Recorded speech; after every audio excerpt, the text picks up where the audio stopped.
guys, welcome back to my channel. So today's video is going to be something completely different from anything that I've ever done on this channel, and it's going to be my first story time video. I've been watching story times on YouTube for a couple months now, and I just really like them. I think it's a great way to get to know somebody, and some of them are so funny. So I thought it'd be fun to share like life experiences and stuff like that, and I definitely have my share of creeper stories. I don't know what it is, but it's like my face says, hey, if you're a creeper, come find me. Creepy. So I wanted to share that time that I got stuck next to a creeper on a plane, because who doesn't love a good plane story? Am I right or am I right? So yeah, I'm just gonna jump right into this story. So this story happened when I was about 16 or 17, I can't quite remember.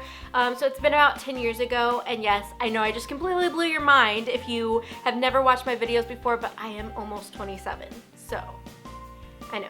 And you don't have to tell me in the comments. I know I look like I'm 16 or 17, so you're probably like, this story just happened. But it didn't. It was like 10 years ago. And I was on my way back home from visiting my grandparents. Kind of a backstory. I grew up in Missouri. I lived there until I was 15, so I had moved away, and we moved to North Carolina. And so I basically moved away from everything that I had ever known. And following moving every summer after for, I don't know, probably 5 years or so, until I really got a, you know, my full-time big girl job kind of thing, I would go back and visit my grandparents every summer, and I would stay pretty much the whole summer. If I remember correctly, it was like towards the end of summer. So I got on this plane, and I remember I was in an aisle seat, which normally I try to get the window seat, but I don't know like if it just wasn't available or what had happened, but I didn't get a window seat on this plane ride. So I got an aisle seat, which is fine. I'd rather have an aisle seat than the middle seat, because I don't think anyone likes the middle seat. I don't know. If you guys like the middle seat, let me know. I don't mind it if I know the person I'm that's sitting next to me, or I'm traveling with someone. I don't mind it as much, but I don't like to be like in the middle of two strangers. It's just not fun. I don't like to talk to strangers on a plane. I try to keep my conversation very minimal. Like I don't like to talk to them. I try to like avoid eye contact, and I do all the things that you do when you don't want to talk to someone. So I like put my headphones in, or I try to read a book. I even pretend to fall asleep. Like I don't like talking to people that much, because it's just awkward, and I don't know, I'm just kind of like, I'm never really gonna see you again, so why strike up a conversation? Which I know is like terrible, and I shouldn't be like that, but it's awkward. So if you guys can relate, let me know in the comments below. Like it's awkward. Does anyone like talking to random strangers on a plane? You're probably not going to after I tell you the story. So I sit down, and there's this guy in the middle seat sitting next to me, and he says hi, and so I'm trying to be like nice and polite, and I say hi back. And I think that he was like trying to like get all this information out of me. He was like, so what were you doing in Kansas City? And I mean, he's like really asking me a lot of questions that sometimes can be fine, like, you know, just making small talk, but sometimes it can be kind of creepy. And in this case, it was kind of creepy, but I was trying to be nice, and I was like, oh, like I have family that live here, blah, blah, blah. And I remember like I didn't tell him my name. I really didn't go into detail. I just kind of said like, oh, I have family here, blah, blah, blah. And then he kind of left me alone, and like I pretended to fall asleep because I didn't want to continue talking to him.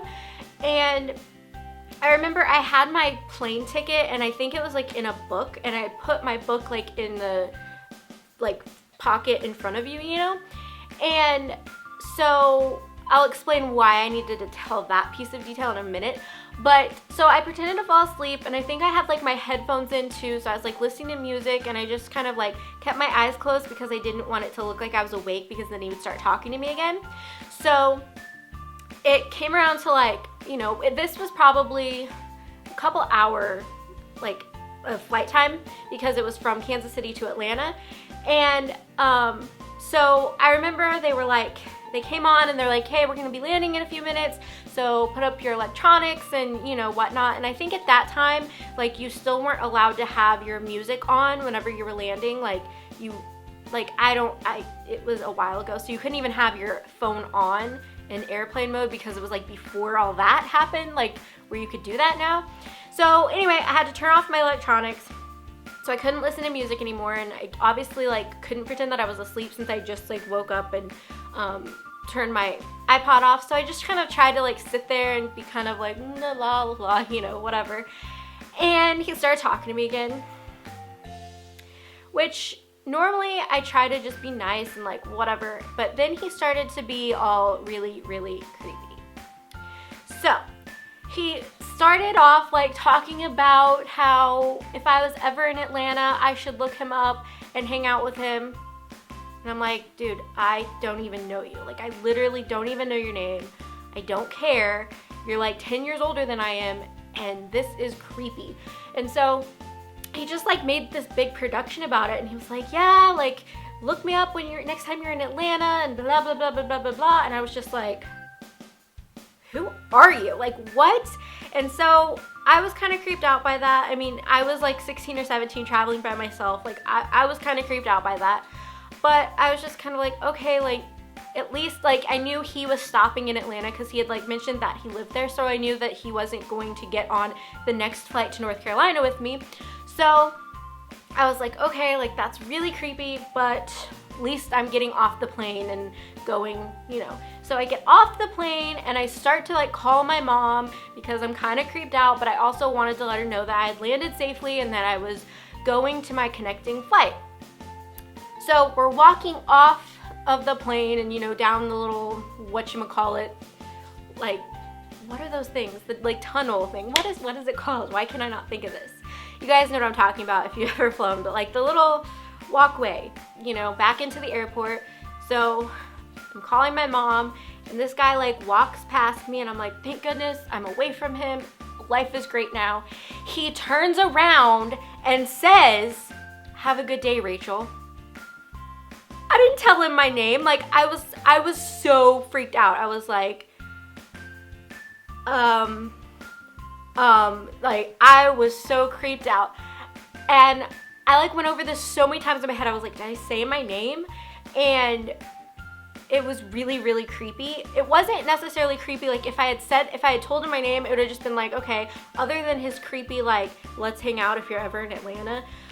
Other than that, there would have been no reason for me to be freaked out other than the fact that I remember not telling him my name because I knew that would be, not cool. So the only thing that I can think may have happened is since my ticket was in a book and I did put it in the front, in the pocket, I'm wondering if maybe he saw it or when I was pretending to sleep, he looked at it or something. I don't really know. I just know that it was really, really creepy, and I don't know. I just think it's kind of inappropriate for a random stranger to be talking to a 17-year-old girl being like, come hit me up in Atlanta. No, thank you, not interested. So it was really creepy.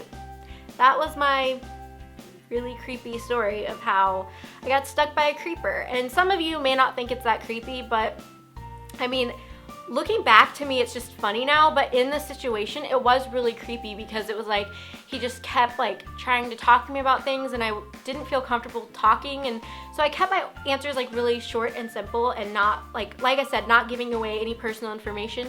So to me, it was really kind of creepy that he, I don't know, I guess thought we hit it off enough to tell me that I should look him up in Atlanta. I don't really know. I feel like that was kind of weird. And I feel like even if, we'd been having a great conversation, I feel like that wasn't appropriate. I don't know. I don't know. But also the fact that he was much older than I was kind of So yeah, and it was really creepy that he knew my name. It was almost like that movie Red Eye. Have you guys seen that movie? Yeah. It was really creepy. So that is my good old creeper story for you guys. If you guys like this video, make sure to give it a thumbs up and don't forget to subscribe. Also, let me know if you have any creepy creeper stories like that, or how you feel about talking to people on a plane, or what your thoughts are. I'd love to hear them in the comments below. Also, I have other stories that I'd love to share with you guys, so if you want more story time videos, please let me know in the comments below. I have a ton of good old creeper stories, or just, I don't know, funny stories. The next one that I really want to share is actually when 12-year-old Rachel saw a naked man in the middle of the road. Yeah, good times, good times. Don't we all just love to see naked people in the middle of the road? Not really. But it is a pretty funny story, and it was terrifying the day that it happened, but it is so hilarious. It's like one of my favorite stories to tell. So if you guys want to hear the story of the naked man, please give this video a thumbs up and let me know in the comments, because I would be happy to share that with you guys. So thank you guys so much for watching, and I will see you guys in my next video. Bye guys.